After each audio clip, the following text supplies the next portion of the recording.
Now, I'm going to tell you about our dresses that were made according to patterns from 1850. And the reason we chose 1850 was because we were going to be quilting in this house, the Ray House, and this is our oldest house in the village, and it dates from 1850.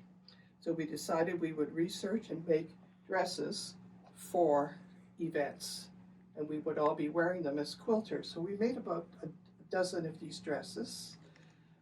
They're a little different than today's dresses in that, for one thing, you need 9 meters of cotton to make these dresses. I'm wearing one, and we have a few others, so I thought I would dress up this mannequin with one of them.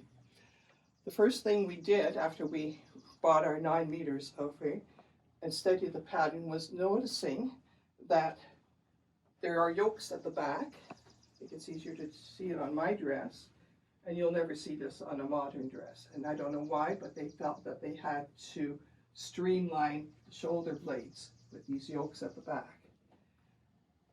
On the bodice, they also had these, and we still do these, of course, with modern dresses. One thing we don't do in a modern dress is use this piping on all the seams of the bodice. So this is piping. You can see it on my dresses too, because that is a lot more work than is needed. So the piping, for some reason, was added in all the seams of the bodice. There were no zippers yet. Zippers were not invented until 1919, so we all had to sew hooks and eyes down the front of the dress. I believe there are 32 hooks we sewed in. It's very annoying when you put it on, trying to hook all these hooks and eyes, but now it would be replaced with a zipper today. So we did that. Another thing that was unusual about these dresses was the way it was gathered. We call this tatting, and it meant that the gathering was very gradual and very fine, and it was done by putting a tape on the inside of the fabric and had little dots on the tape, top dots and bottom dots, and you went up and down, joining the dots, and then you gathered them together. So we call that tatting, and we would never do that to sew a skirt onto a bodice in today's dresses. The sleeves were a variety of loose sleeves, but they wanted to be loose. This lady chose the pagoda sleeve, we call. And this one, I don't know if it had a name. It's not a bishop's sleeve, but it is a fairly loose sleeve. So that became our dresses. Another feature that we did on these dresses was put a kick tape on the hems, and that helped in not wearing out the hem, because the hems would hit the ground quite often. So we all have tape at the bottom of our dresses, and that preserves the dress. Now these dresses were worn with a cage crinoline, which was another workshop where we made a dozen of these cage crinolines, and they were meant, of course, to give full variety to the skirts, a full-bodied skirt, as they would say. And they were rather tricky to make. They're made with a wire, several of these wire circles, and we inserted them through these tapes, which we had a hard time finding, but we did find them, and it became a cage crinoline. And the hard part was to controlling the same circumference of all of these so that they wouldn't bulge out too much on one side. They are tricky to wear. We don't wear them very often when we wear these dresses because it is difficult to go through doors with these crinolines, and as well as other functions that we would like to do during the day. But they were airy, and they made your situation a lot cooler. Now, I'm going to talk about underwear next. Underclothing, we're going back to the period of 1850, where there was a variety of underclothing. The ladies were wearing corsets at the time. Now I have a chart on the wall here that shows the different ideas that I have represented here. So you started with the corset, which went from the bust down to the waist. and they were made with steel or whalebone stays and sometimes steel, and they would be drawn at the back by somebody who would have to help you, and they were very uncomfortable, but they made the ladies firmer there, and they were covered by this camisole, which would hide the effects of the stays uh, under the dress, so that they were, helping the dress look smoother on top by having these camisoles over the corsets. Uh, Petticoats were a necessity. Sometimes the ladies wore about 3 petticoats under their, if they were wearing a cage crinoline, which was only worn to go out to a function, a ball. It was not worn on a daily basis. But they would have a petticoat under the crinoline for modesty reasons, and they would have another one over the cage crinoline, again to disguise the different stays on the crinoline. If they weren't wearing a cage crinoline, sometimes they would be wearing just a straight chemise that would go down to the bottom instead of a separate petticoat and camisole. So that was the basic underwear.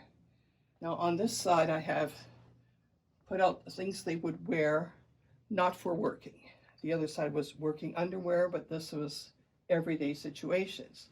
I didn't put up a day dress because it was a simple cotton dress.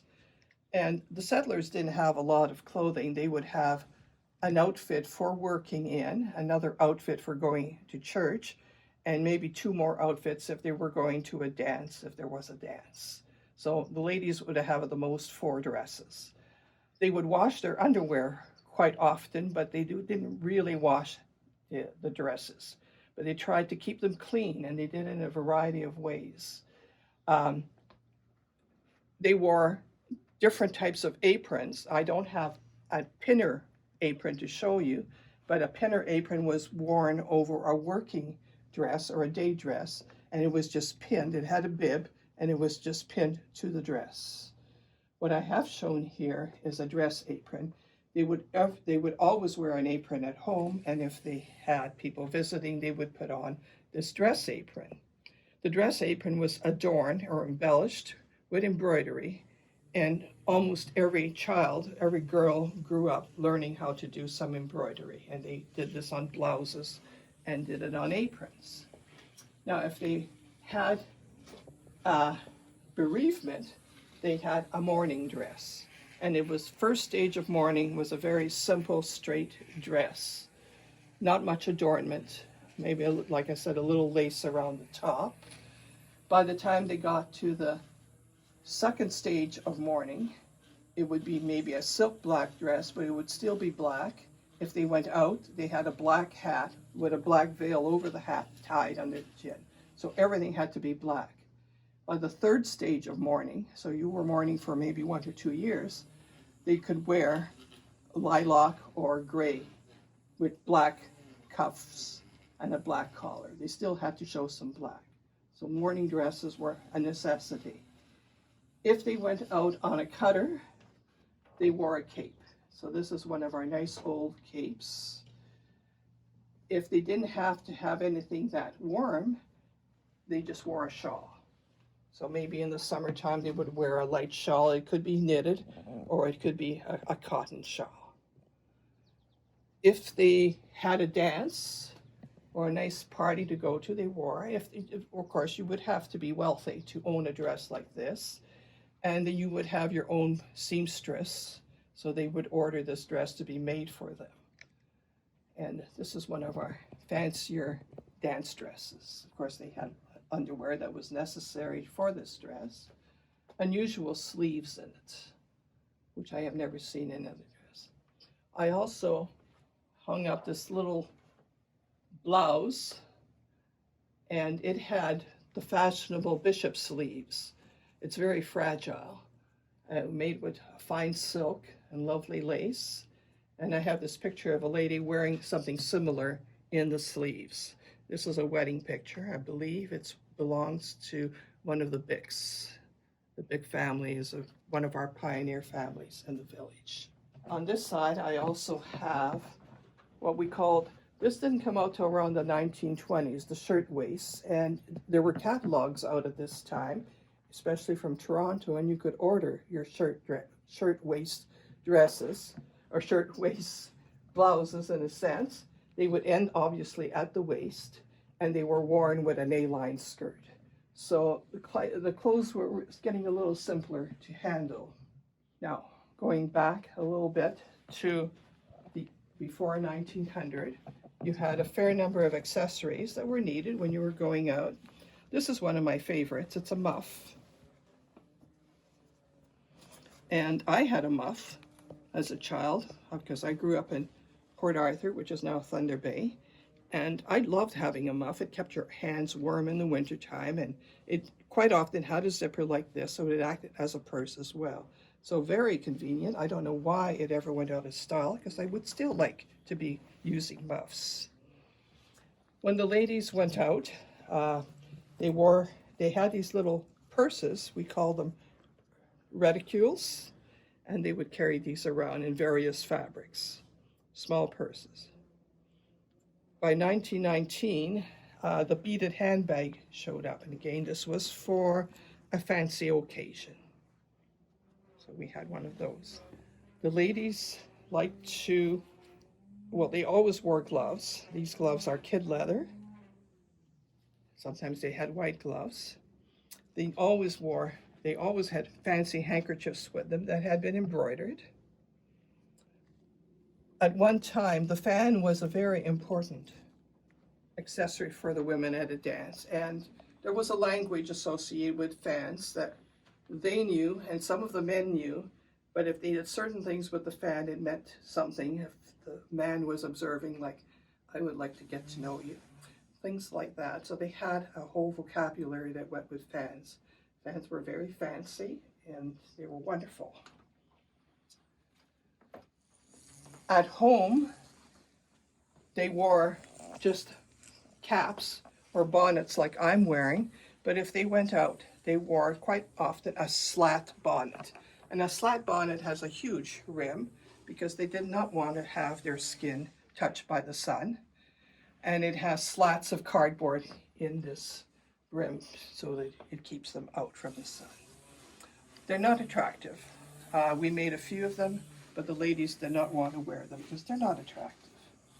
Parasols were very much part of their accessories.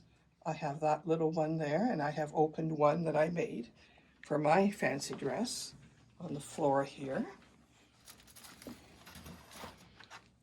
Bring it out here a bit more for you to see.